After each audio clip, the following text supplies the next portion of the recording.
Now jumping into the second area, so TESCA, we'll be talking all about it.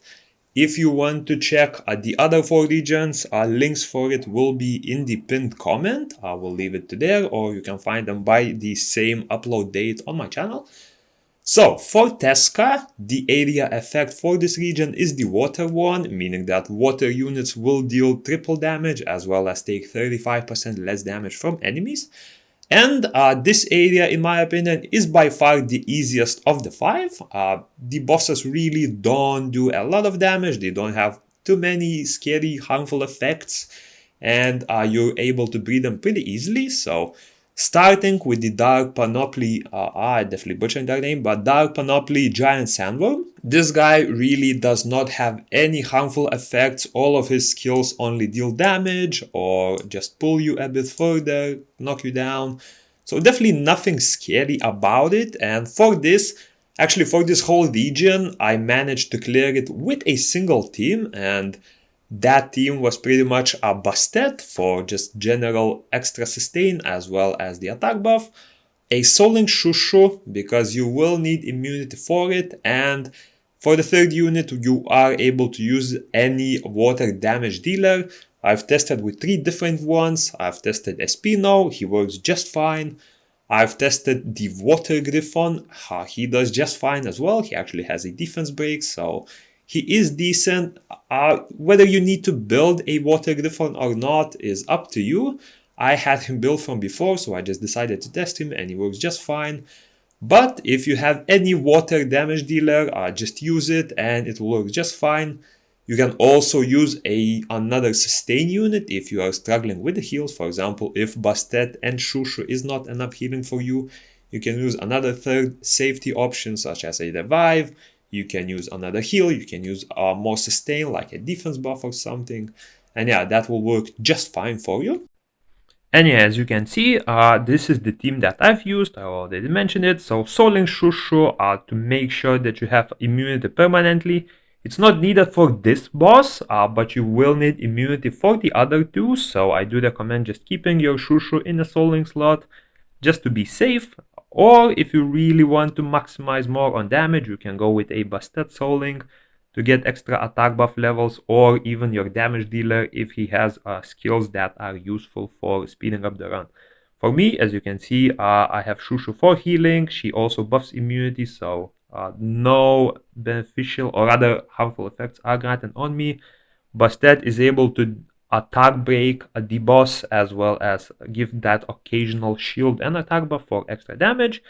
And the Water Griffon, he has a third skill which actually defense breaks, and his second skill, I believe, scales with max HP, meaning that he does decent damage with it, and she just basically helps with the boss. The Water Griffon is built on my regular Rage set, so just he doesn't need too much sustain since the boss is of a dark element, I believe, and as you know, water element does receive a buff here. If you are not a cleave user, you may want to look into having a frontline option because Bastet and Shushu will be staying in the back, so you may look into a frontline unit. I would say a decent option that you probably already have built will be the Konamiya. It will make the runs a bit slower, however, it is a frontline unit, and with it you can actually either boost your other abilities or actually just have that extra heal if needed. Whichever way you use it will work just fine.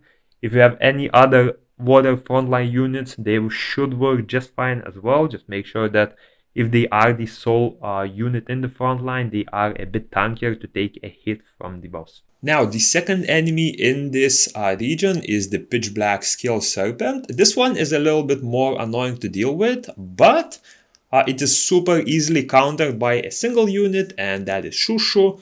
So what this boss does is it will apply some poison on his second skill, and it will also apply fear if you have a certain level of poison on your allies already. If you're not sure what fear does, it basically is sort of a opposite of provoke, meaning that whenever a unit receives fear, it will start slowly walking away from the boss. This means that you cannot use the ally when it's feared, you cannot use any skills, you cannot attack with it. So the way to counter this is to basically just have immunity permanently up on you. If you have it, the boss will not be able to apply poison, and if they're not able to apply poison, you will not receive any fear as well. And for the damage, he really does not do too much damage, and if you are even able to weaken the attack with Bastet, you should be just fine. And yeah, as you can see in the clip, this is pretty much the same team that I've used for the other boss. So Shushu, as long as she is on a soling slot, she will be able to keep up that immunity permanently. Bastet for some extra support, as well as that attack buff to increase your damage. And again, I'm using a water griffon, but it is not required. You can use any water damage dealer, or if you need extra support, you can use that as well. And yeah, this is pretty much super easy. The boss barely does any damage, especially if the attack is weakened by the Bastet. It will be annoying because some other random mobs will start attacking your units, especially the backline if you're positioned like that. If you want to avoid that, you can actually move your summoner a bit to the left in this clip if we're referring to that.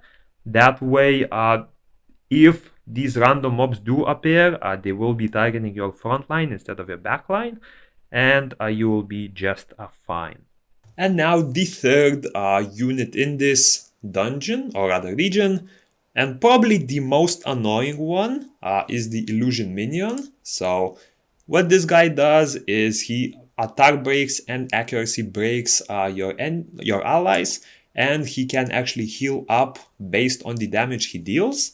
However, definitely do not be scared of this heal because it is based on the damage, and if you have measures to prevent the damage from being taken, such as, for example, a Bastet is a great counter to that. First of all, she can attack break to lower the damage a lot, and she also has a shield, and if you didn't know, if the enemy hits a shield, they are not able to leech HP from the shield. They must actually do damage to your HP bar.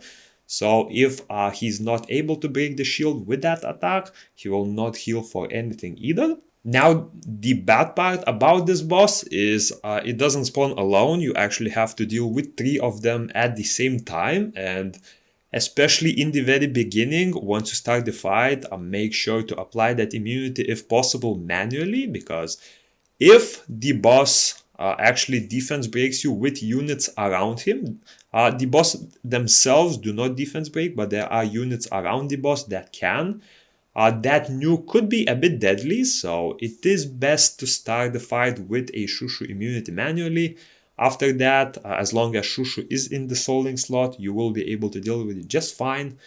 Do keep in mind that these 3 will actually do the most damage by far compared to all of the elite bosses, so do be careful on that and make sure to bring some extra support if you are struggling with that.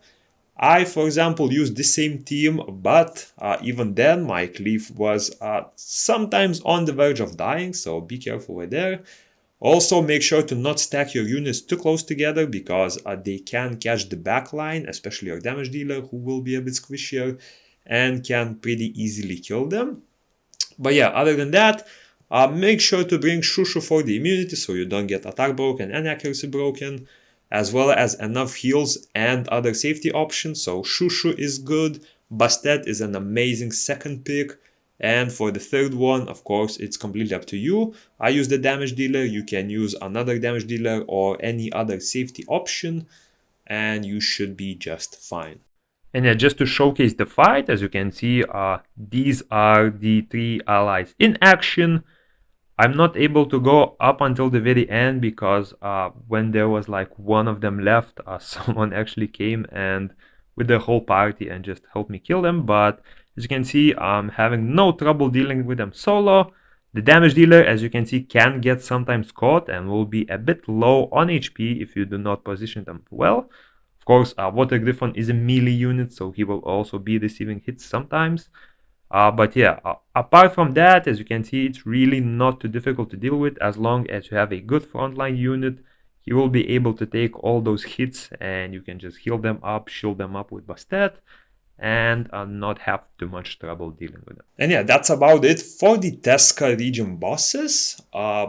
This is of course part 2 of 5, so the rest of the regions are left in the pinned comment, or you can find them in my channel. And let's jump into the next one.